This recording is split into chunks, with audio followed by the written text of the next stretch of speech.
So today on the Ninth Wave Devserver, we've got something I've been looking forward to for quite a long time, about 2 years in fact, and that is the addition of the Hungarian subtree. Now you may be a bit confused and thinking, wasn't the Hungarian subtree added quite a long time ago? And technically, yes, we did get a Hungarian subtree about 2 years ago, but these were all basically copy-paste vehicles and were only really for the higher tiers. But now we've got the lower tier Hungarian subtree, and these are all domestically produced and designed Hungarian vehicles. And we'll be starting off with the WM21, which is basically a Hungarian light bomber and reconnaissance aircraft from the early war period. Now, it's not particularly well armed, it's only got two 8mm machine guns, the Gebauer machine guns, and these fire frontally, and then you've got another one at the rear here. And so, yeah, this can be used as a fighter. Unfortunately, it doesn't carry much in the way of a bomb load. You only have these 12 10-kilogram bombs, which technically penetrate more the higher you drop them, but that only maxes out at 38mm at 5,000 meters, so you're probably not going to be hitting anything from that range. So really, these have to hit dead on their target to actually do anything. And you can see it's got a top speed of 220 miles per hour, a 1-second burst mass of 0.52 kilograms, and a climb rate of 3.9 meters a second. So we're going to quickly take this out for a test flight just to see how it performs. And so here we are. I have just changed the spawn point because we got shot down immediately in the last one, and here we are doing an aileron roll, and here is the rear machine gunner. So you've got a fair good arc of fire at the rear. Here is the cockpit. You see the gunner at the back there, and there are all your instruments. And you lose speed pretty quickly when in a climb. Not too quickly at the moment. We'd show off the bombs as well, so here we go. You only carry a few of them, and like I say, they are very small bombs, so they're not going to do much at all, to be honest. You can see the machine guns are quite fast firing, at least. We can do a loop. There we go. So yeah, that is just the WM21, and yeah, this is perfect for the lower tiers. Not exactly a groundbreaking aircraft, but you know, it's a good start for the Hungarian subtree. We can go back to the hangar. And yeah, that is being added at rank 1 battle rating 1.0, so yeah, that is a perfectly good vehicle for the start of the Hungarian subtree. And the next one is the Haya 1. And this is basically an Italian RE2000, but with a weaker engine. Yeah, the engine's not quite as powerful as that on the Italian variant, or at least it's not supposed to be. I believe this actually looks like it is the same engine, the RC40 and the... Look at the RE2000 Series 1. Yeah, and the RC40. So I don't know if they've just not renamed it, because, yeah, the max power is 846 on the Italian aircraft. And on the Hungarian one, it is... Oh, yeah, so it is a different engine. It's just got the same name for some reason. So, yeah, slightly weaker engine and a slightly longer fuselage to make up for that. And you can see you've got the Italian machine guns. So you've got two breeder machine guns, 12.7mm. And this has been added at rank 1, battle rating 2.3. Got a top speed of 307 miles per hour and a climb rate of 13 meters a second. So we'll quickly take that out for a very quick test drive. But again, this is very similar to the RE2000. Hasn't got quite as powerful an engine. So here's the cockpit. There's your instruments. We'll just test out the machine guns. Yeah, so like I say, they're basically standard Italian machine guns. Do an aileron roll. Do loop-de-loop, barrel roll. There we go. So yeah, this feels very much like the Italian aircraft. Like I say, this is only moderately modified, really, so it is very similar to that aircraft. So we'll take this one back because, yeah, like I say, quite similar to the Italian one. But then moving on to the Haya 2, which is the successor, this was more of a design that was built from scratch, or at least from the ground up. It's very similar to the Haya 1, or the Italian aircraft even, but there are some more substantial changes. So now we've got a more powerful engine, so 804 horsepower, and it has two 12.7mm Gebauer machine guns. So these have a 1-second burst mass of 1.12 kilograms. With the Haya 1, it was 0.78. So yeah, you're putting out more bullets in a shorter amount of time. We'll quickly take this one out for a test flight. Unfortunately, there's no unique camouflages other than the one you've got for these two aircraft, which is a bit of a shame, but I'm sure they'll get some more at some point in the future. So here we are, and there is the cockpit. And yeah, the HAR2 was built within Hungary itself. Hungary did build a fair few aircraft and other vehicles within its nation, domestically, even if the designs didn't necessarily come from Hungary. And you can see we're doing quite well with our rate of climb here. But we're not losing too much speed, I don't think. We can get to 1500 meters, although I have got the full power on at the moment, so that's probably not going to be good in the long term. But yeah, we seem to be retaining speed decently well. Get to 1700. We can do a inverted loop barrel roll. Yeah, it seems manoeuvrable enough. Better than the HAR1 at least. We'll take this one back to the hangar. And yeah, so that's been added at 2.3, and these vehicles are all in rank 1 so far. And the next one is also 2.3, but a rank 2 vehicle, and that is the WM23, which was a Hungarian prototype aircraft. And it kind of looks like the German HE112. Got the distinctive wings, the gull-like wings, but maybe not as prominent as on the German vehicle.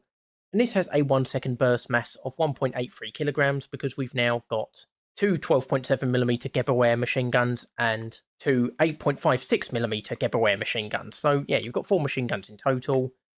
And it's got a top speed of 310 miles per hour and a rate of climb of 12.2 meters a second. And as you can see, it's just got a mostly plain camouflage scheme, and there's nothing else we can add to it at the moment. So we'll just take this one out quickly, see how this one performs. Okay, so the cockpit hasn't actually been added yet, so I can't show you that. Hopefully that'll be added when the update comes out, or in a later iteration of the Devserver. Seems to do aileron rolls pretty well. And this aircraft was supposed to go into mass production, but there was some sort of issue with the prototype. I believe it vibrations of some such. And it ended up crashing, and basically they just went with the HAR2, which was ready to go into mass production, or was in mass production. Yeah, you can see got the extra machine guns, so that will probably help a little bit, especially against lighter enemies, because you can still use those smaller machine guns to great effect, whereas against bombers you'll want to rely on the heavier machine guns. And yeah, this seems a hell of a lot more manoeuvrable than the last vehicles we've been looking at. This manoeuvre. Quickly head back to the hangar. Yeah, that is technically considered in the same battle rating as the HAR2. I wouldn't be surprised if that goes up slightly. I don't know, to me it just feels a lot more manoeuvrable. You've got better armament. It just feels like that one's going to end up going up a little bit at some point. And then moving on, we've got two ME210s. So the ME210 has only just been added to War Thunder for Germany as well, and Japan's also got a premium vehicle variant of the ME210, and Hungary's got two, so we've got the ME210 CA1 at first. And you can see it's pretty heavily armoured, so you've got two 20mm MG151 cannons, two 7.92mm MG17s, and then you've got your two rear 13mm MG131s. So you've got them at the rear here. And this should have the DB605 engines, I believe, which were a little bit more powerful than some previous ones, as well as some other minor changes. And this can carry a few bombs, so you can actually carry a 1,000 kilogram armour-piercing bomb. And again, this is one of those that penetrates more the higher up you drop it, but unless you're going up against a ship, you're probably not going to be able to hit a tank for much more over than 1,000 meters. You're going to be wanting to get really close in, to be honest, so you're not going to be able to take advantage of that so much, I don't think. And then you've got your 50 kilogram bombs, 500 kilogram, and two 250 kilogram bombs. Now, unfortunately, I can't take this one out for a test flight because I haven't actually got that far in the Italian tech tree, unfortunately. But yeah, this seems like it will be a decent heavy fighter for the Hungarians and the Italians, to be fair. It's got a top speed of 336 miles per hour and a rate of climb of 7 meters a second. It's been added at rank 3, battle rating 3.0. And I don't think Italy really has any twin-engine heavy fighters around that battle rating. You've got the SM91 at 3.7 and the 92 at 4.0, but I don't think we've got any other ones below that. So, it's a nice little addition for the Italians as well. And then lastly, we've got the ME210 CA1 39M. And this is a very interesting one because you do lose some of the machine guns, but instead you gain a 40mm Bofors gun. because Hungary did actually make the Bofors during World War II within Hungary itself. They had a license for it. And this is quite a powerful weapon because it does carry explosive shells for against bombers, which might be useful. But of course, you've got the armor-piercing tracer shell with 76mm penetration at 100 meters. So this is going to be a very good weapon against enemy tanks. And this is going to be, yeah, just an excellent ground pounder, I think. And you still got your 20mm guns for against enemy aircraft and your rear 13mm machine guns. And it can also carry 4 50-kilogram bombs, and also these rockets, which were kind of intended for against enemy bombers, which I don't think is going to be much of a target for you to engage in-game, but it's also not going to be very good against enemy ground forces because it only penetrates a maximum of 26.5mm, and I don't think it's going to be the easiest weapon to hit targets with. But again, it is a welcome addition, and this has a top speed of 330 miles per hour and a rate of climb of 6.9 meters a second, so slightly worse than the previous ME210. But again, I think this will be an excellent ground pounder for the Italians and the Hungarians alike.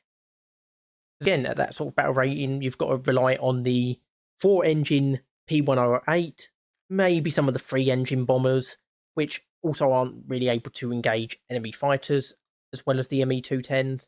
I think the closest equivalent is the SM91, but that relies entirely on bombs for the most part. And also, you can see that it's technically labelled as the ME410, which is kind of interesting, but no, it is the ME210.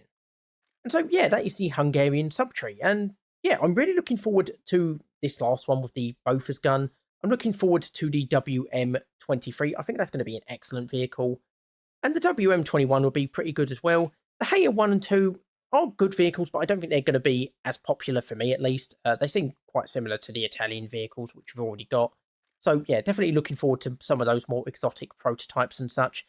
Oh, sorry, I say prototypes, there is only the one prototype, the WM23, which, yeah, so Hungary managed to get a full subtree with purpose-built, mass-produced Hungarian vehicles.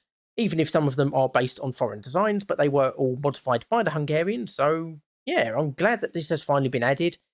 It's kind of annoying that it's taken Gaijin 2 years to get around to adding these vehicles when, yeah, they really should have just delayed the Hungarian subtree until some of these were ready, even if not all of them, even if just some of them were ready, just so we had a Hungarian subtree that wasn't made entirely of Russian vehicles.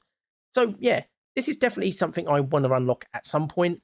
I need to get down the Italian tech tree as it is anyway, so this will give me a bit more motivation. And, yeah, very glad to see that the Hungarian subtree has finally been implemented in War Thunder. Anyway, I hope you've enjoyed this look at Hungarian aircraft. I have also done videos looking at Hungarian World War II tanks that need adding to War Thunder. I would recommend you watch that as well. And I hope you will join me for other videos on the 9th Wave Dev server.